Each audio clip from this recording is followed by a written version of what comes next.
Yeah, got it. So, I want to talk a little bit about your journey. You started and received your bachelor's in aerospace engineering from UT Austin. You held positions at NASA, Rocketdyne. You got a PhD in mechanical engineering and a minor in electrical engineering from Stanford. Not too shabby. And then you returned to Arkansas and took, I guess, your first position as an assistant professor, right, in the educational arena at the University of Arkansas. It was there that you received the university's Halliburton Outstanding Research Award in mechanical engineering for 3 straight years. And it was then that you left to form Vector. This is your first startup, correct? Yes, that's the one that Okay. I made a lot of mistakes in, but kind of stumbled my way to Right. success. And that's what I want to talk about. So you originally had the vision to build an open architecture PC-based controller. You self-financed it, developed the product, the first product, in a year. But step me through some of those mistakes you made. I mean, the critical ones. Right. So yeah, and what you learned from those, and the wisdom you can impart. So when I got done with my PhD work at Stanford, I knew that I wanted to. First of all, there's so much going on. It's easy to get interested in startups and such at Stanford, and Yeah. and I was interested, Oh, but I yeah. didn't. My PhD research didn't really lend itself to any sort of startup opportunity. So I came back to my home state of Arkansas, where all my family is, and took an assistant professor position, but with the Right. plan to do research in areas that might lend itself to a startup. And so eventually I hit upon a need for lower cost, more versatile controls. And this was just at the very beginning of the migration from what are called closed architecture controls that are big companies that lock boxes. People can't get in there and really take advantage of all the work of other parties. Mm-hmm. And my idea was take the PC platform, which was just emerging as an industrial control, and build a flexible controller. So let me tell you one thing that I really just shake my head about.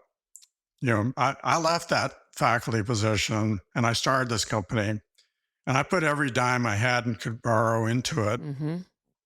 And I had never done one iota of market research. I never had talked to a single customer. I mean, if that's not a Wow. boneheaded mistake. Well, right. You don't know what you don't know, I right? can't name one. And you didn't have the luxury of advisors who did know that. So after, I guess, I hired one of my former grad students, and he and I, we, went after it. And after 1 year, we had our first product. And by that point in time, I was broke. I had no more money. I had borrowed everything. I had, $100,000 in credit card debt, and I had borrowed everything I could. So at that point in time, I'm not a natural born salesman, but I put on a salesman cap and started knocking on the doors of machine shops. And really, this is where I say I just got lucky. I got lucky because there was a market need, and the market need that we found was there's all these old machine tools.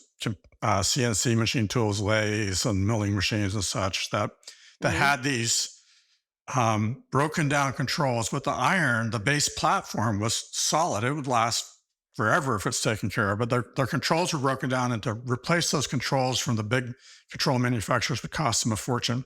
We had this versatile PC-based platform. We could rip out the old controls, put our controls in. And so we immediately found a market retrofitting old machine tools with our controller. So that was the good news. The bad news was we had no infrastructure. We had no inventory management. We had no engineering documentation. We were changing the product every week. We were, cash flow, consisted of me frantically calling up people and begging them to go ahead and pay us so that we could meet our payroll as we started adding people.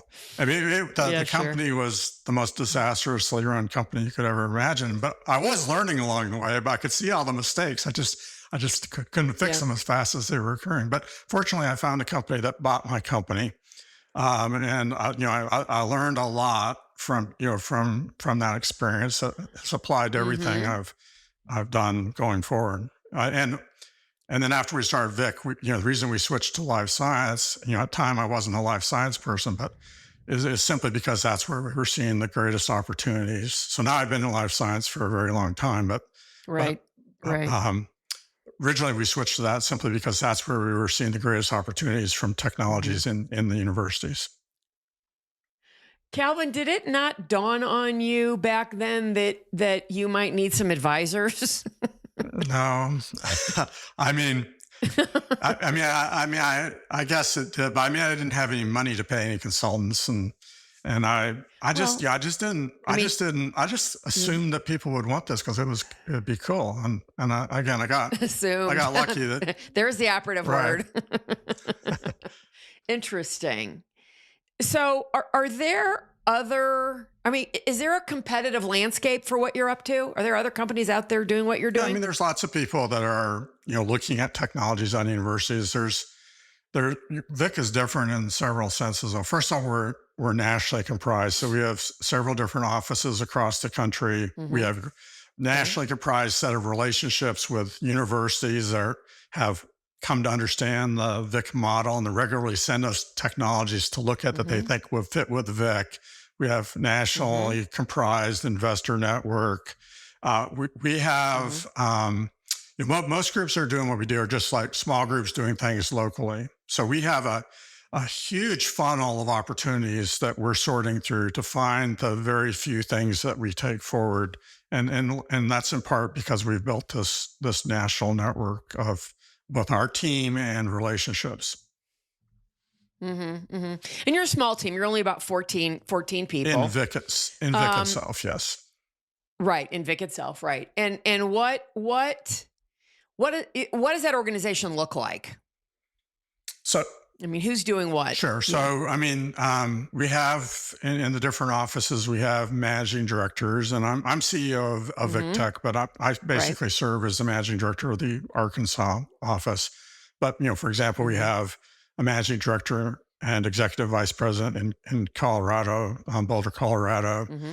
And the managing Mm-hmm. directors, build out the network and their relationships, and they serve as interim CEOs for new companies we form. So typically, for the first couple of Got years it. to get some initial traction, we're doing it with our own Mm-hmm. executive management, and then as the company's established Mm-hmm. traction, we recruit in the permanent management. So the managing directors are key personnel, but we also have a complete support team. So everything from accounting to HR to marketing and Mm-hmm. communications and scientific and engineering support that we provide to all the offices.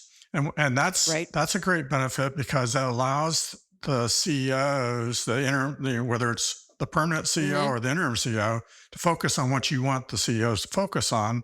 The Of course. strategic Yeah, plan, not the right? The minutia. funding plan, the Yeah. regulatory plan. You don't want them Mm-hmm. focusing on all the Yeah. administrative minutia. So, Of from day course. one when we form a company, the first employee already has a 401k set up. It's an umbrella Mm-hmm. part of the VIC plan, and Mm-hmm. all those things that the CEO, the legal structure, doesn't have to worry about.